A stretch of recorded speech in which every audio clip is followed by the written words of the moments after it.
cool, isn't it? Is that the coolest thing you guys ever seen? I don't know if it's the coolest thing you guys have ever seen, but that is my headlamp. I got a headlamp today from some crazy, I mean, those are my glasses. The glasses don't go with it. Those are my Ray-Bans. Oh, look at that lamp. It has a tornado inside of it. Pretty sweet. Hello, Frame Queen. Look at that piece of art. I spent $200 on a piece of art. A lamp that I could put my glasses on. Hey, Anna. How are you doing today? I watched one of your videos. Let me flip this around. And how do I flip the camera? There we go. Welcome, everybody, to another cat running crazy vlog. That's what she's doing right now. Just kind of hanging out in Cousin Eddie. Wow, it got dark in here. Why did it get so dark? What happened? I think the cat knocked my light over. I don't know. But welcome, everybody. Friend Queen says, I can't be on long. Did you find your purse, Friend Queen? That was a terrible story. That was pretty bad. You know, I mean, when you told me that your purse was stolen from your private residence, I thought that was crazy. Calm down. She's out of the truck, so she's running up and down the halls and just going nuts. But I know what it feels like. I have a Hard Rock pouch that Diana gave me. The girl that worked at the Hard Rock that is crossing America right now on rail cars. She's if anybody's curious, she's in California now. As a matter of fact, they rented a car. They got into Sacramento on the trains, and rented a car to go up and document the forest fires. But yeah, she gave me this pouch, and I put my cell phone in it, my credit cards, my driver's license, and all that stuff. And last time I was home about 2 months ago, Jen Vargas and myself and a few other people were out walking around and eating a lot, you know, doing the whole eat and drink around Disney. And late at night, on the way to ride Rock and Roller Coaster, I lost it. I lost my cell phone, I lost my credit card, I lost my driver's license. I don't know, I thought I left it at the restaurant. I didn't. It ended up on the street somewhere. And luckily, somebody found it, turned it in to guest relations, and as we exited the park, they located me. They found me and gave it back to me. So that was pretty sweet. Though I was worried for a good 3 hours. And then I thought to myself, it's nothing I can't replace. I can get a new cell phone, driver's license, go get a new one, Social Security, a credit card that I can just go to the bank. So it wasn't like it was the end of the world. And I don't know if females feel the same way when their purse gets taken. I mean, it's a headache and it's a hassle. And your situation was a little bit different than mine because yours was stolen. I was just stupid and lost mine. Let's see here. And what a crazy piece of art. Yeah, that's pretty nuts. You should make that for your grandkids, something like this. I posted it on Facebook. I took a picture and posted it on Facebook, the headlamp. That's something that Keith Holt up at the Hillbilly Gardens, because he does all the folk art stuff and puts puns to it.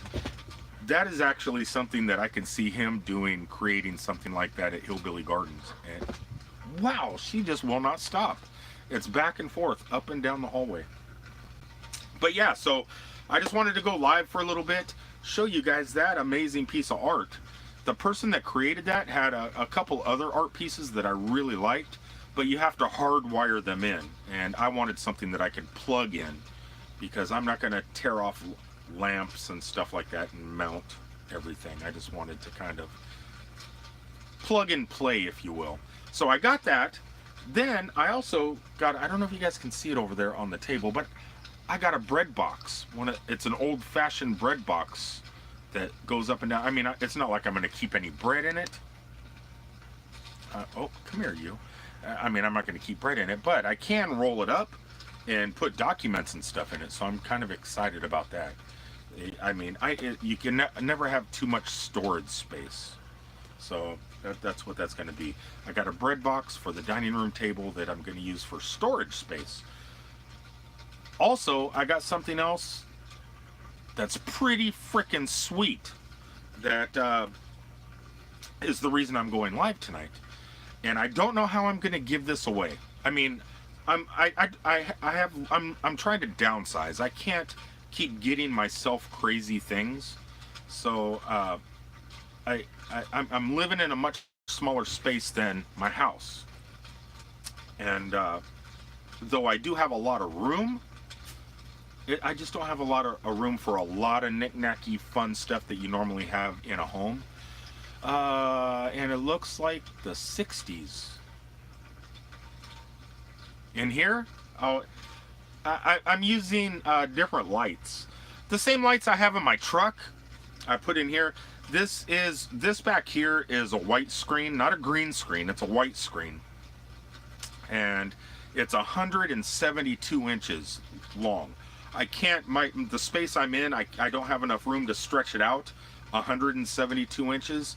So right now, this is pretty big. I mean, that's a big screen behind me, but it can go a long ways. And there's a lot I can do with it.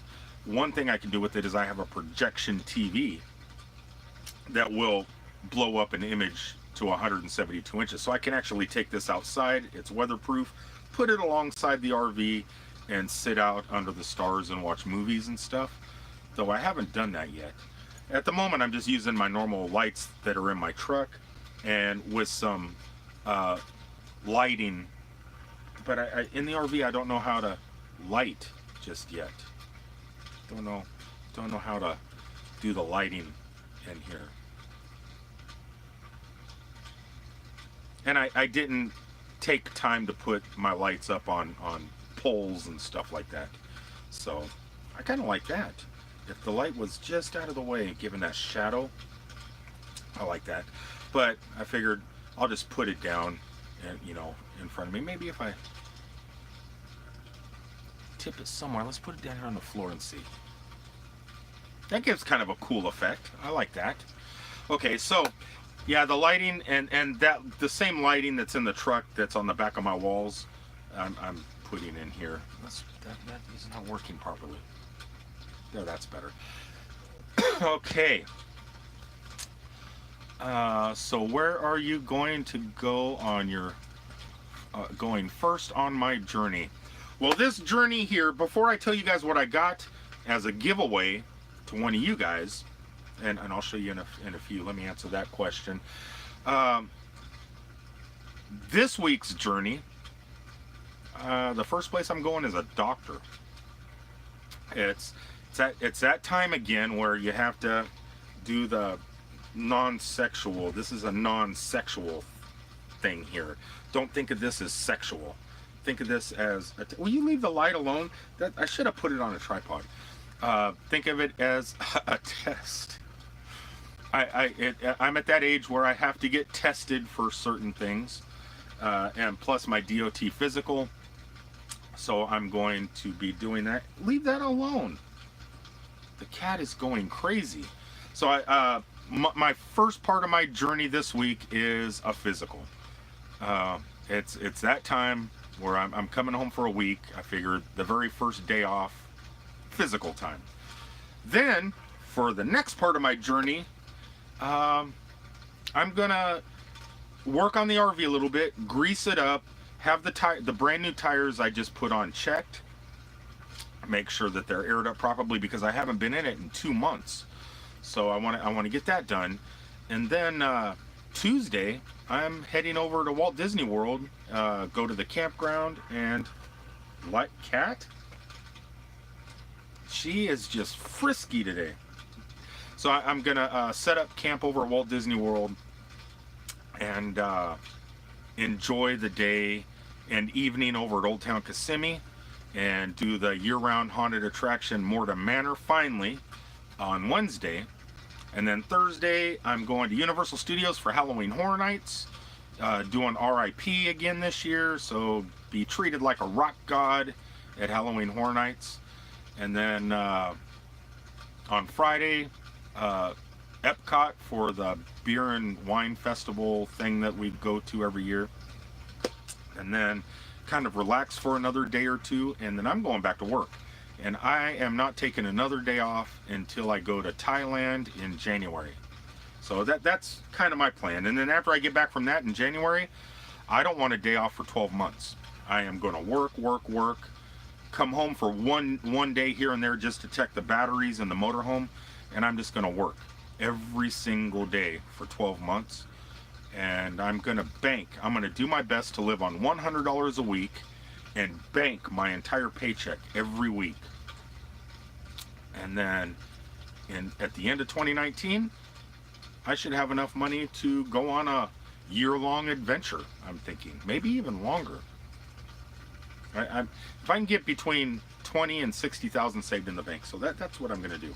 I'm pretty excited about it. Don't know if I can do it, but it's a goal I'm working on, and that's my plan.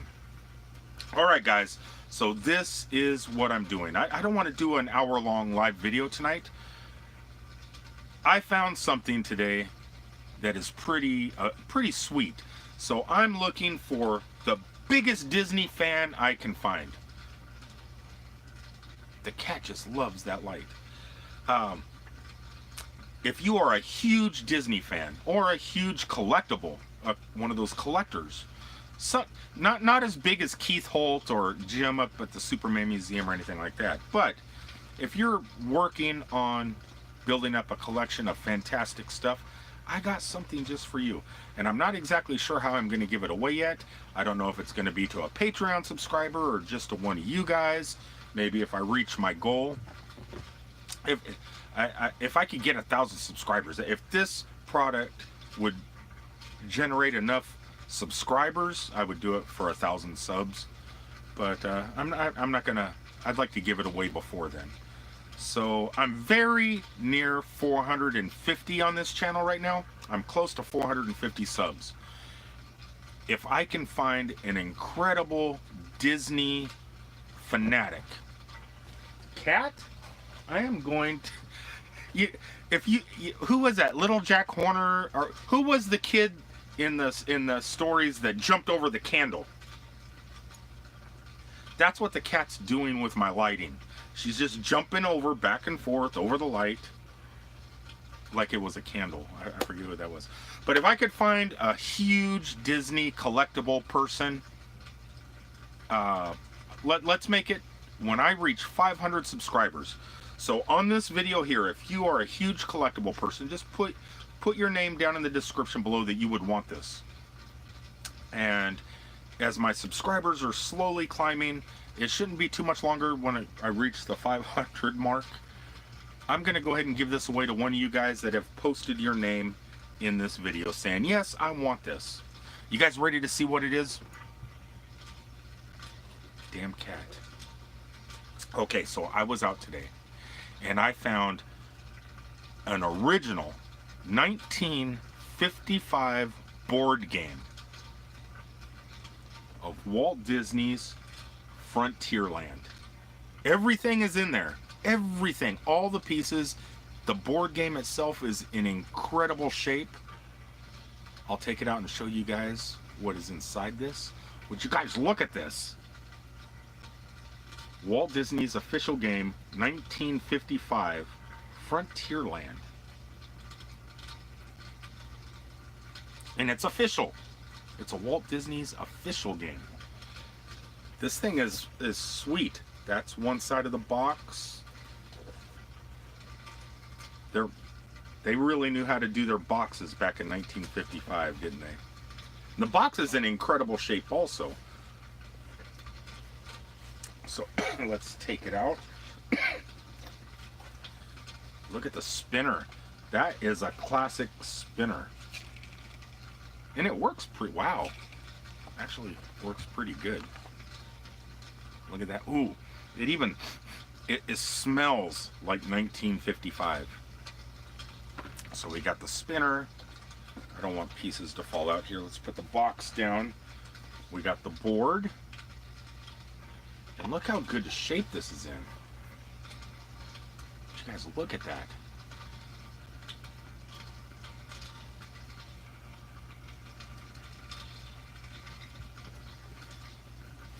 No, everything is perfect too. No crease wear or nothing yet. It's like back in 1955, the family that purchased this game never played it.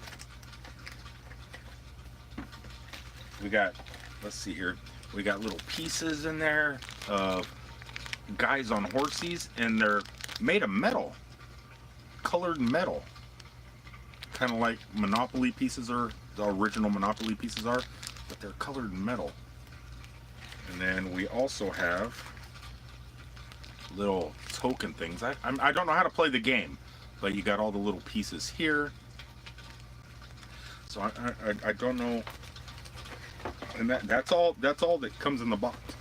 So I'm not exactly sure how to play the game. You're probably, the instructions, there's no instructions on how to play the game neither. So you're probably going to have to Google how to play Walt Disney's Frontierland board game, because on the back of the box there's no instructions neither. Board games in the 1950s, maybe you're just supposed to know how to play. I don't know, but that's what's inside the box. So I'm going to be giving this away when I reach 500 subscribers. So in the comments below, say, hey, yeah, I want this. Let's see if we got any comments going on today. William says, hey Rick, I don't miss you. I didn't miss you this time. No, you didn't. I'm here. I'm right here. Frame Queen says, I love the lighting. Yeah, it's pretty cool. I'm gonna get a green screen because I do have an application that lets me do green screen stuff, but at the moment I just figured play with lighting a little bit. Lighting is always fun, and if you watch periodically you could tell when the cat walks by because you could see the tail shadow, right? She's looking at the board game. Hush, let me move it here. Let's see what else is going on here. I don't remember his name, William says, but I do remember that one day he tripped and got blackballed. Who's that? What are you talking about? Oh, Jack be nimble, Jack be quick, my cat jumped over the candlestick. Yeah. That's what she was doing. She was just hopping back and forth, back and forth. There, she can't do it now. There, that's better. Try and move it around. There we go. That's not bad. Let it reflect off my water bottle.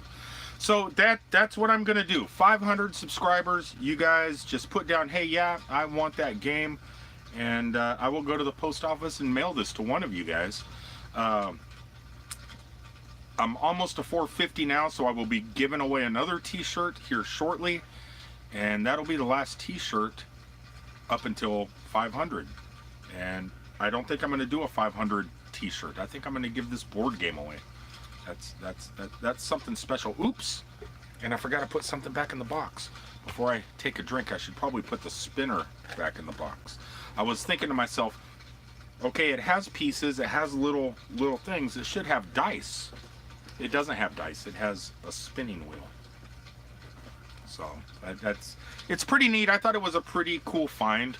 I found it at one of those indoor antique store places, you know, where like lots of people have little booth areas and set up and decorate as you walk through a big building all sectioned off. And that's actually where the artist guy that made this lamp behind you, that's probably making too much noise because it has a little tornado inside of it, but that's where that was. But right when I first walked into the doors, they had like they had some old dime store novels of like Wyatt Earp and stuff like that, and they were a little bit pricey, but they had this board game sitting there, and it wasn't cheap neither. It was 50 bucks, but I thought to myself, wow, a Frontierland Walt Disney board game.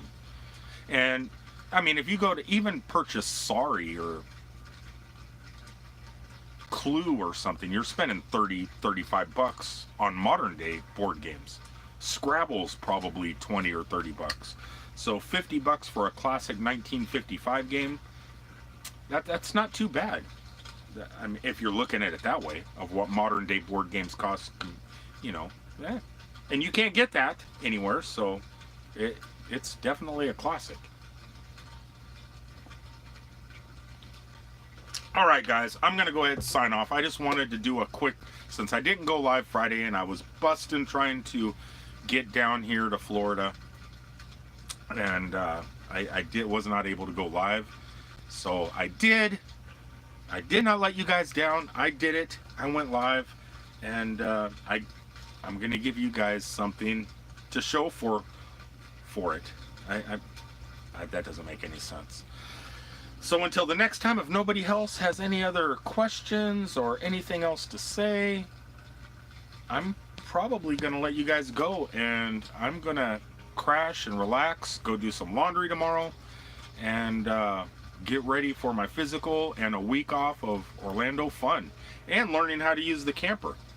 And I'll probably be shooting some 360 videos, doing some videos from Halloween Horror Nights, the Food and Wine Festival at Epcot, and maybe a little bit of Magic Kingdom, and go back to work refreshed with a lot of ideas in mind for the upcoming vlogs, and have a lot in the can from this week. And by the way, nobody has said anything yet, but yes, I did change the name of my channel, getting away from the vlogging or vlog name, because I don't want to be known as a vlogger per se, so I just changed it to Glass Geek Daily Travels, and I figured that way I could focus more on traveling, because I've been working so much and I've been trying to generate money for my future travels to Thailand and stuff like that, that I have not really been able to do a lot of roadside attractions, and plus my Patreon hasn't been funding enough to really hit the attractions. So, and to come out of my pocket, not only with the postcards and little knickknacks and t-shirts that I send out, it's been getting more expensive than I thought.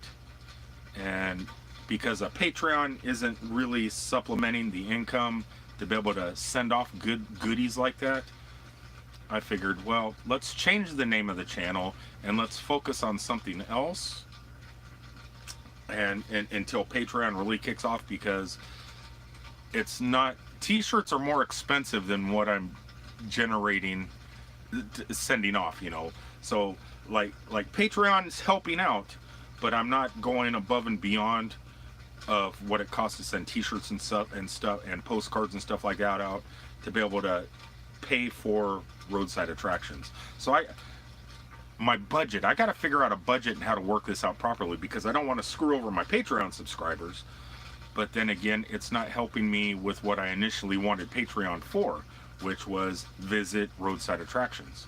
So either I gotta come down on the cost of what I give to my Patreon supporters to help me generate revenue to do what I want to do. The money coming in doesn't equal what is going out, if that makes any sense. I don't know. And it's like this. This is $50, and I got it for you guys, and it's out of pocket expense rather than generating revenue, putting it into a pile of dough, cash, whatever you want to call it, and going, okay, I could take some of this money that I earned from Patreon and give it to one of you guys. It's actually out of pocket expense, which I don't mind. I don't mind doing periodically. But I just think I'm going to have to change my vlogging style, and what I could send out to people that support me, because there's people out there that are supporting me, but it's not working the way I thought it would. I'm trying to figure out how these other YouTubers do it. You know, how do YouTubers generate income, revenue, and still give back to the community and to the people that support them? It's something I'm working on, because once I'm in this thing full time for at least 6 months out of the year, because I'm not going to quit my job, but 6 months out of the year I will be in the RV, and 6 months out of the year I'll be in my truck. That's my plan. And And to be able to figure out how to generate revenue to do that means I might have to cut back on the bigger giveaways and just do postcards and stuff like that, and periodically do stuff like this until I figure it all out. And Abney asked, do you have any big Superman statues that is like, hold on a second, do you have big Superman statue that is like, I think, 1.5 feet that has the black clothes? You mean like a statue in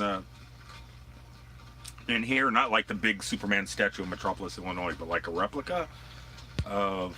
I don't have any Superman stuff other than Superman Museum t-shirts that I send out. Not that I can't stop by the museum and get that stuff if they sell the little statuettes. The statuettes may not be bad. I did pick up Lego minifigures, or I didn't pick them up. I had my friends that have the Super Museum actually send off to my Patreon subscribers Superman minifigs from the Super Museum. But I don't have any of that stuff myself. I was going to stop in this week. They did get a penny pressing machine that you could put a penny in and it mushes it with like the Super Museum emblem on it or the Superman statue on it. I think they have like four things that could be pressed into a penny. And they got that machine in there now. So I'm trying to get them to get a Mold-A-Rama machine. But at the moment they do have a penny press, and I meant to stop in there this week and get 4 pennies to give out to some of my Patreon people, but I wasn't able to do that yet. After I'm done with my days off and I leave Florida and head up that way, I will be picking those up, and maybe, yeah, the Superman statuettes may be something fun to send off, and I might do that. It's just at the moment I have to focus on generating revenue before I send off a lot more stuff. And like I said, I'm getting very close to the 450 mark on this channel, and every 25 subscribers I'm sending off a t-shirt from the Superman Museum. And the next one will be 500, and I'm going to be giving this board game away. Let's see, I will send a pic on Facebook. It is hard plastic. A friend of mine has one at his store. The statue is big.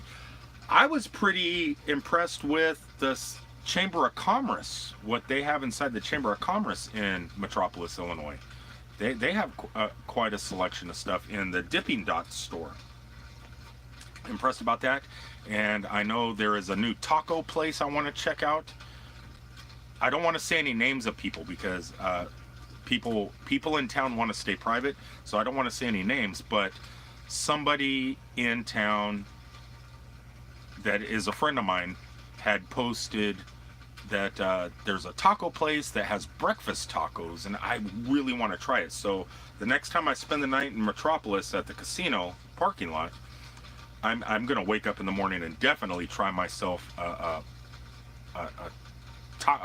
taco filled with breakfast goodness. I don't know what's inside of them, but I know there's the coffee shop in town I want to try, and the new taco place. But yeah, I definitely will check into those Superman statues. Stuff's going on in Hawaii. Have to check that out. Anyway, guys, I'm gonna go ahead and sign off. If you guys want this, if you're a big collector and you like Disney memorabilia, that's how you say it. Hardee's sells taco. I know they sell burritos, Anna, but I never had a breakfast taco at Hardee's. Oh, yeah, burritos. I've had those before. Wishing you an awesome, fun-filled week. I thank you, William. It's going to be exciting if you're around. If you ever get out of Lakeland and head on over towards Kissimmee, I will be there for at least 3 or 4 days, enjoying my days off. And I'll be hanging out with quite a few people that you probably might want to hang out with, like Jen Vargas and stuff. My son's going to be there, some of his friends. We're going to do the adult beverage thing. and eat a lot. I have a t-shirt from the Mall of America, Hard Rock Cafe, from the management up there. They gave me to give to Caitlin, who is the vibe host at the Orlando Hard Rock. That trained her, so I got goodies to give away and stuff like that. So it's going to be a pretty fun-filled time. So if you're around, let me know. You can play with the cat and keep her occupied. So until the next time, guys, I'm going to go ahead and sign off. I love you. Let's see here. William says, I'd love to meet you at Old Town, but no physically able right now. Thank you for the invite. Maybe one day. Yeah, Old Town's a pretty nice place to kind of stroll around. Sometimes I'll ride my Segway up and down the streets. But I think I'm going to take the lens ball out and do some photography around there. And check out some of the nighttime attractions. Maybe fly the drone right down Main Street with all the lights and stuff at nighttime. I don't know. I'm just gonna enjoy and relax this time. I'm actually gonna enjoy. I'm gonna focus on the resort. You know, not only Halloween Horror Nights and Disney stuff, but I want to focus on camping. I want to learn how to use this beast, and also enjoy the swimming pool, the hot tub, the putt-putt golf course, and everything else that resort has to offer. Because I've never really done that. Usually I park, I hook up, and Uber out, or either have Jen or somebody pick me up. I never sit and really enjoy the stuff at the campground. So